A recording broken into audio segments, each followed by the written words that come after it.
Muy bienvenidos, amables oyentes, a su programa Diálogo Bíblico. Estamos junto al pastor Horacio Rodríguez, que les habla Raúl Medina. Les saludo cariñosamente con un gran abrazo. Bueno, seguimos con el capítulo 16. Es interesante porque Mateo está contando decididamente estos hechos que están aconteciendo, y el texto está enseguida después, el versículo 21 del capítulo 16, está enseguida de los hechos que ya hemos comentado, de este Jesús, del Mesías, quién es, qué sé yo, y la respuesta de Pedro, y ahora viene lo que Jesús quiere decirles a ellos en relación a su ministerio, que lo vayan entendiendo, porque les fue muy duro entender. Yo estoy pensando en Juan capítulo 14, ¿te acuerdas? Sí. Cuando dice allí, no se turbe vuestro corazón. Versículo 1 al 3. Ese texto está en ese entorno cuando ellos se vieron desesperados. Cristo, ¿cómo puede ser que va a morir? Si nosotros lo estamos viendo de otra manera, su vislumbre del Mesías estaba perdiéndose, y Cristo, no se desesperen, no se atormenten, dice. Ahora, el capítulo 16, versículo 24, dice lo siguiente: desde entonces, ¿qué pasa? Comenzó Jesús a declarar a sus discípulos que le era necesario ir a Jerusalén y padecer mucho de los ancianos, de los principales sacerdotes y de los escribas, y de ser muerto y resucitar al tercer día. Fíjate, aquí está todo el ministerio final de Jesús. Perdón, una aclaración. Esto es del versículo 21 en adelante, 21 al 23. Sí. Claro, debe haber sido algo desconcertante para ellos. ¿Cómo, si Él viene a establecer un reino, cómo es posible, después de haberlo hecho, después de haberlo visto, hacer milagros, que era capaz de hacer cualquier cosa, aquietar la tempestad, en fin? Después de todo eso, saber que iban a hacer eso con Él, imposible. Ahora, todos los detalles que se dicen acá son lapidarios, porque no solamente ir a Jerusalén, sino padecer, claro, ser muerto. Esa es la parte más difícil de aceptar. Y ahí es donde Pedro inmediatamente, claro. Fíjate, inmediatamente Pedro salta como siempre Pedro impetuoso. Ahora, entonces, perdón, ¿sí? Léelo nomás, porque ahí está lo que quería decir. Mira, entonces Pedro, tomándolo aparte, comenzó a reconvenirle y diciendo: Señor, ten compasión de ti, en ninguna manera esto te acontezca.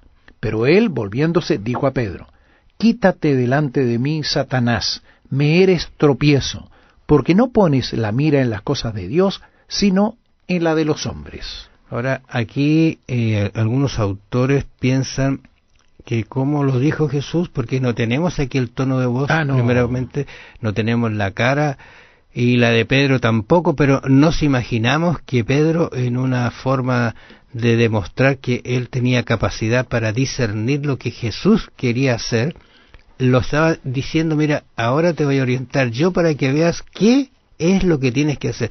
Ese es un problema a veces del cristiano de hoy día, que queremos hacer de Jesús nuestra guía, pero a nuestra manera.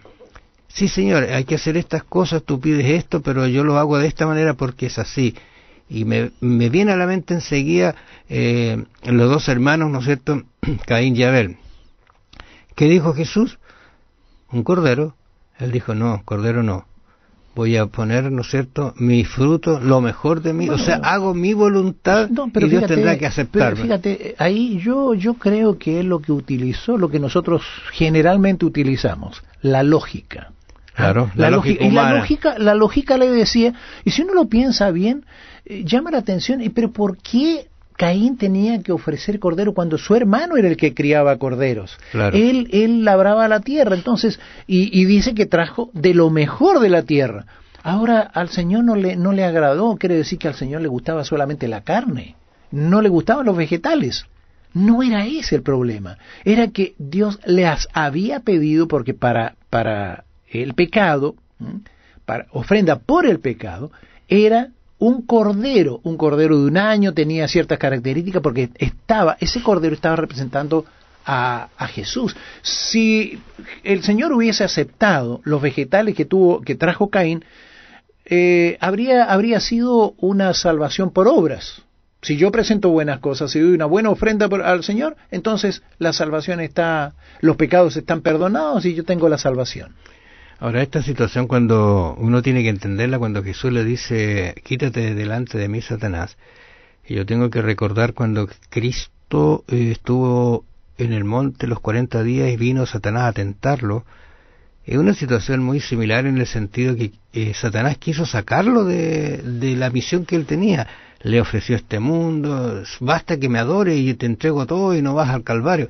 Al Calvario claro. Tenía que ir. Ahora Pedro está haciendo lo mismo, por eso que Cristo le dice, quítate delante de mí, Satanás. Qué terrible debe haber sido para Pedro y los discípulos decirle, oye, le dijo Satanás. Esa amonestación. Claro. Fíjate, ahora, el Señor la verdad es que estaba ahí amonestando a Satanás, que había utilizado a Pedro. Pero fíjate una cosa, si nosotros nos ponemos en las sandalias de Pedro, a lo mejor habríamos actuado de la misma manera. Claro. Pensando en él, no, Señor, tú no puedes, ¿sabes? Estamos tan acostumbrados de ti, quisiera que te quedaras siempre con nosotros, nos sentimos a gusto estando a tu lado, no permitas que esto te acontezca, no puede ser. Hay otra, seguramente Pedro pensaba que puede haber otra forma de solucionar este problema, pero la verdad es que no lo había. Y ahí Pedro fue utilizado por el enemigo. A veces el enemigo nos habla de la misma manera. Nosotros pensamos que somos buenos al pensar así. No, esto no puede ser como Dios lo plantea, tiene que ser de esta otra manera. Y la verdad es que nuestra lógica no corresponde con la lógica que tiene el Señor.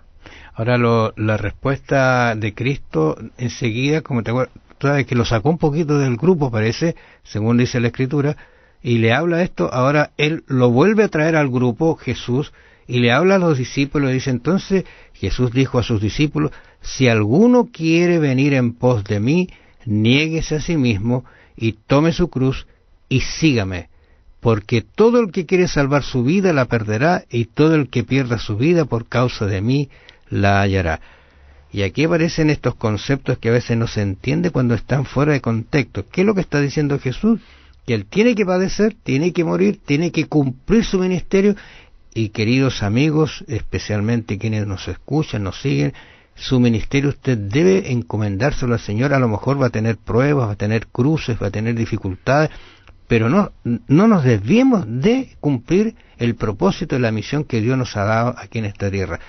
Aquí a Jesús que quisieron sacarlo y muchas veces nosotros con algunas cositas por allí también nos sacan de nuestro ministerio, de nuestra misión. Debemos tener presente que cuando nosotros seguimos al Señor debemos estar dispuestos a pagar el precio. Los primeros cristianos vemos que iban ahí al circo romano y ellos morían cantando, algo que los demás no lo entendían. Pero nosotros debemos tener claro eso. Cuando seguimos al Señor, el Señor no nos ha prometido un camino tapizado de pétalos de rosa, no es así. En el mundo tendréis aflicción, dijo claramente el Señor. Recordemos, estamos de paso por acá. El enemigo es el que está prácticamente gobernando al mundo, y lo vemos en este momento, y nosotros no podemos pretender de que vamos a tener una vida apacible. Estamos en guerra, estamos en medio de la guerra, y el enemigo está tremendamente preocupado por nosotros, por hacernos la vida imposible. Que los planes a futuro no nos saquen de la visión misma de renunciar a todo para seguir al Jesús, al Mesías. Gracias por tu atención, nos encontramos mañana. ¿Cuáles son algunas cosas que tuvo que perder a fin de seguir a Cristo? Tal vez en ese momento pareciera muy importante, pero mirando hacia atrás, ¿cómo las ve ahora?